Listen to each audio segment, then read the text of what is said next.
স্বরাষ্ট্রমন্ত্রী কিছু যায়নি রেকর্ডে, আপনি বসেন দয়া করে। Let us start our business.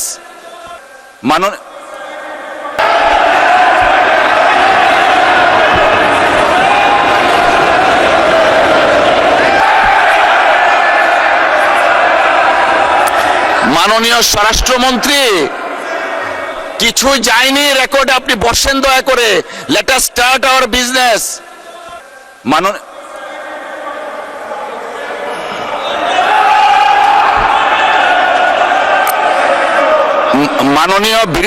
মাননীয় বিরোধী দলীয় উপনেতা, আপনি দয়া করে বসুন, সবাই বসুন।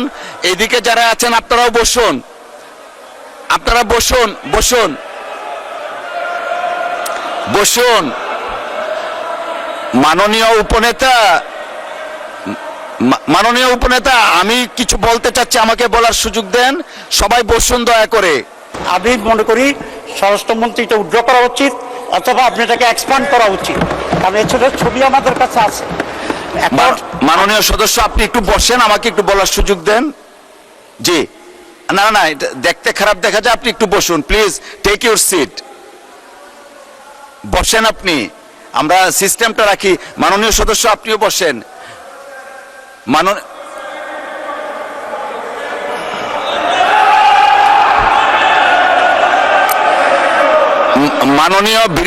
মাননীয় বিরোধী দলীয় উপনেতা, আপনি দয়া করে বসুন, সবাই বসুন। এদিকে যারা আছেন আপনারাও বসুন, আপনারা বসুন বসুন বসুন।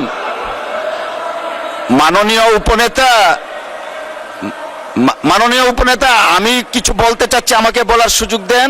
সবাই বসুন দয়া করে।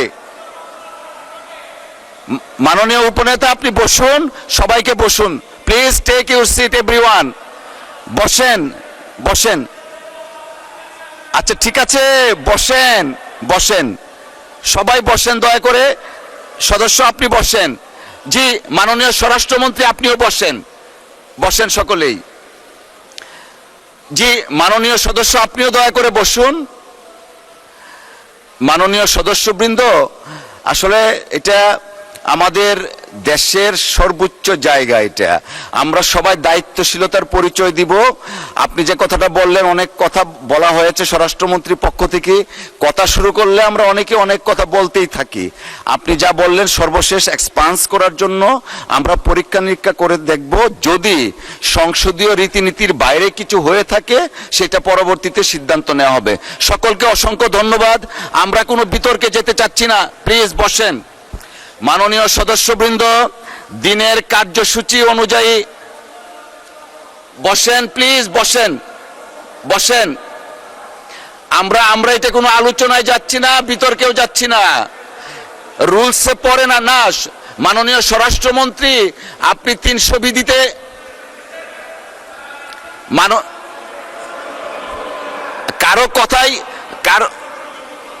কারো কথাই শোনা যাচ্ছে না। আপনারা বসেন, একটু পরে বসবেন, একটু পরে আপনি বসেন। 300 বিধিতে বক্তব্য দেওয়ার পর এই ব্যাপারে কোনো কোশ্চেন করা যায় না। আমাকে শেষ করতে দেন।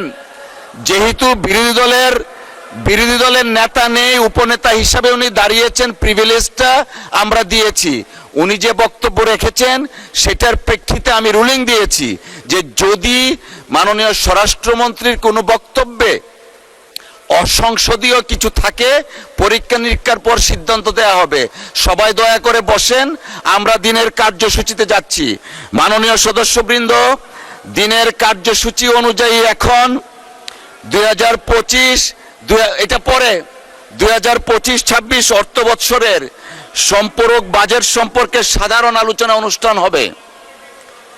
না না, রেকর্ডে যায়নি, আমি তো বলেছি। আপনি বসেন বসেন, মাননীয় মন্ত্রী বসেন, সকলেই বসেন।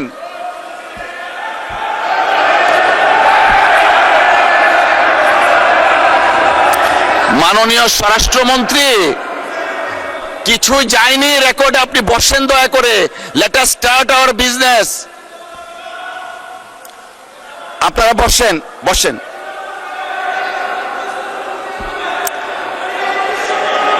আমি রুলিং দিয়েছি,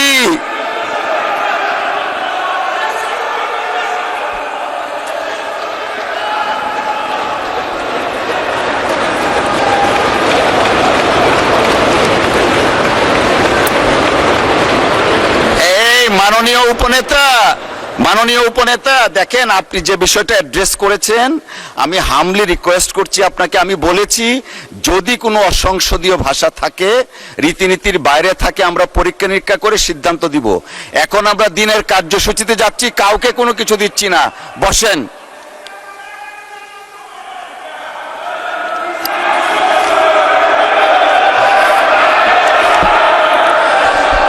এ পর্যায়ে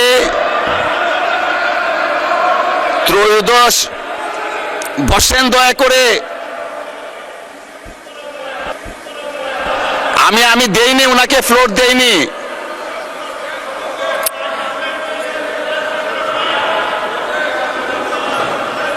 জি,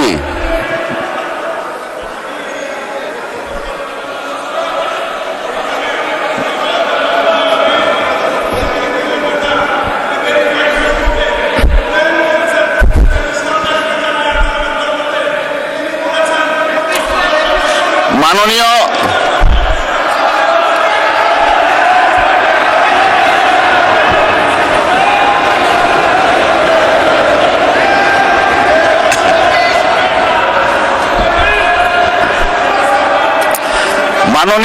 মাননীয় সদস্যবৃন্দ, আপনারা বসেন। মাননীয় স্বরাষ্ট্রমন্ত্রী বসেন, আপনারা বসেন।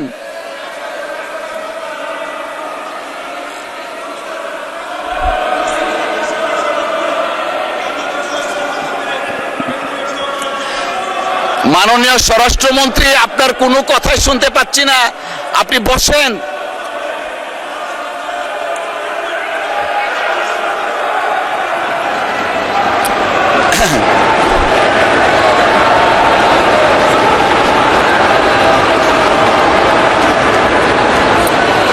জি, মাননীয় স্বরাষ্ট্রমন্ত্রী, আপনি বসেন। ওনারাও বসবে, আপনিও বসেন। কিছুই রেকর্ডে কিছু নাই, আপনারা বসেন। Let us start our business. ওনাকে দেয়া হয়নি। মাননীয় বিরোধী দলের নেতা, উপনেতা, আপনি বসেন।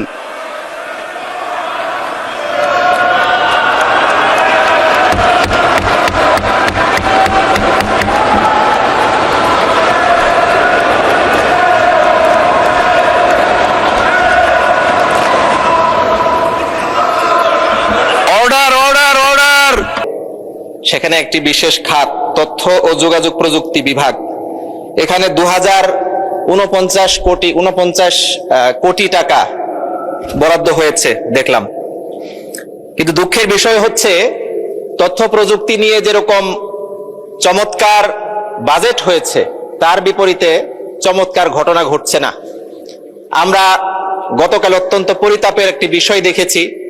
মাননীয় প্রধানমন্ত্রী একটি বিষয়কে কোট করেছেন। তিনি বলেছেন, জামাত ইসলামী বর্তমান সরকারের যে 2026-27 বাজেট এবং সম্পূরক বাজেট, এই বাজেটের বিরুদ্ধে প্রতিক্রিয়া দেখাতে গিয়ে মাদক, সিগারেট সহ এসবের দাম বৃদ্ধির কারণে প্রতিক্রিয়া দেখিয়েছে। আমি আশ্চর্য হয়ে গেলাম, মাননীয় প্রধানমন্ত্রীকে এই টাইপের অসত্য বানোয়াট তথ্য কে সরবরাহ করলো? এই তথ্য মন্ত্রণালয় থেকেই তো সরবরাহ করা হয়েছে।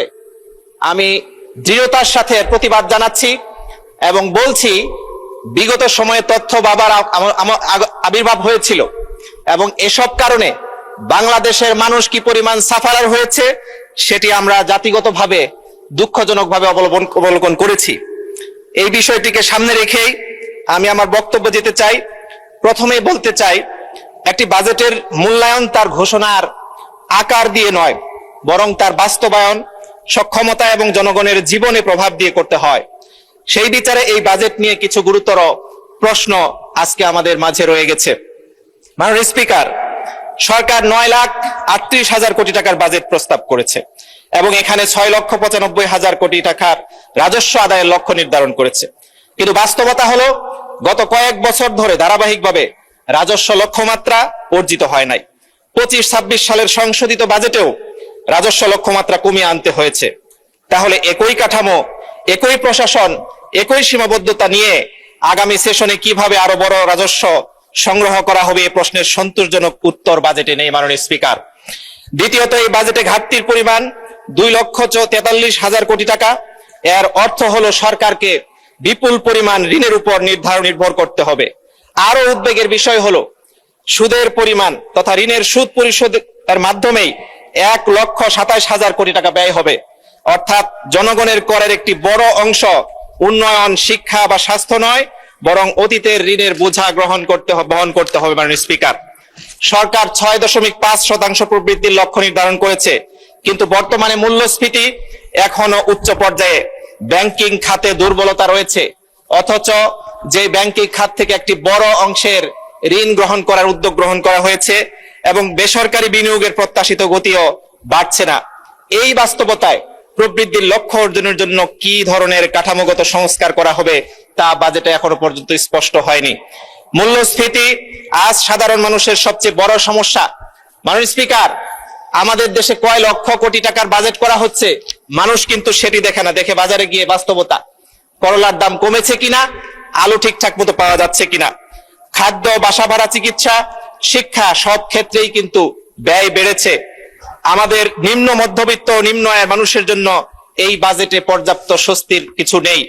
আমাদের এখানে বারবার উল্লেখ করা হচ্ছে কার্ড দেওয়া হচ্ছে বিভিন্ন, কিন্তু আলটিমেটলি যদি পণ্যের দাম না কমে মাননীয় স্পিকার, যে কার্ড দিয়ে যে টাকা সরবরাহ করার সিদ্ধান্ত নেওয়া হয়েছে এই খরচ মানুষ বহন করতে হিমশিম খাবে, কোনো ব্যালেন্স করতে পারবে না মাননীয় স্পিকার। অথচ স্বাস্থ্য খাতে এখনো প্রয়োজনের তুলনায় অনেক কম। বাংলাদেশের মানুষ এখনো চিকিৎসা ব্যয়ের বড় অংশ নিজ পকেট থেকে বহন করে। এটি শুধু অর্থনৈতিক নয়, সামাজিক বৈষম্যেরও একটি বড় কারণ।